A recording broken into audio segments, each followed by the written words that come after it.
ഇത് അവിടേക്ക് ജാതിക്ക പെറുക്കാൻ പോയ 4 കുട്ടികൾ, 16 വയസ്സ്, 13 വയസ്സ്, 6 വയസ്സ്, 8 വയസ്സുള്ള 4 കുട്ടികൾ, ആൺകുട്ടികളാണ്. ഇവർ 4 പേരും ചേർന്ന് ജാതിക്ക ശേഖരിക്കാൻ വേണ്ടി പോകുമ്പോൾ അവിടെ കളിക്കുകയായിരുന്നു.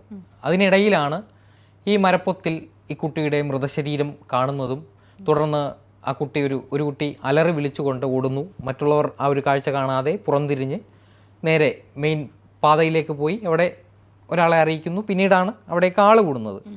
ഇതിൻ്റെ പുറത്ത് പോലീസ് അന്വേഷണം ആദ്യമായി നടക്കുമ്പോൾ പോലീസ് പ്രധാനമായിട്ടും അന്വേഷിച്ചത് ഈ മാതാപിതാക്കളോട് വ്യക്തിവൈരാഗ്യമുള്ള ആരെങ്കിലും ആണോ, അല്ലെങ്കിൽ മറ്റേതെങ്കിലും രീതിയിൽ ആ കുഞ്ഞിനെ ആക്രമിച്ച് കൊലപ്പെടുത്താൻ, ഇത്രയും ക്രൂരമായ രീതിയിൽ കൊലപ്പെടുത്താനുള്ള മാനസിക നിലയിലുള്ള ആരെങ്കിലും സമീപത്തുണ്ടോ എന്നതടക്കമാണ് പോലീസ് അന്വേഷിച്ചത്. പ്രത്യേകിച്ച് ഈ ലൈംഗിക വൈകൃതമുള്ള ആരെങ്കിലും പ്രദേശത്തുണ്ടെങ്കിൽ അത് മറ്റുള്ളവർക്ക് തിരിച്ചറിയാൻ സാധിച്ചെങ്കിൽ അതൊരു പക്ഷേ ഒരു വഴിത്തിരിവ് ആയേക്കും എന്നുള്ള നിഗമനത്തിലായിരുന്നു പോലീസ്.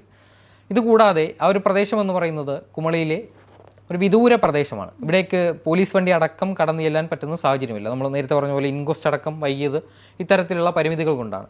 ഏകദേശം ഒരു ജംഗ്ഷനിൽ വന്നിറങ്ങി അവിടെ നിന്ന് 4 കിലോമീറ്റർ കാൽനടയായി നടന്നു വേണം ഈ ഒരു ഗ്രാമത്തിലേക്ക് എത്താൻ.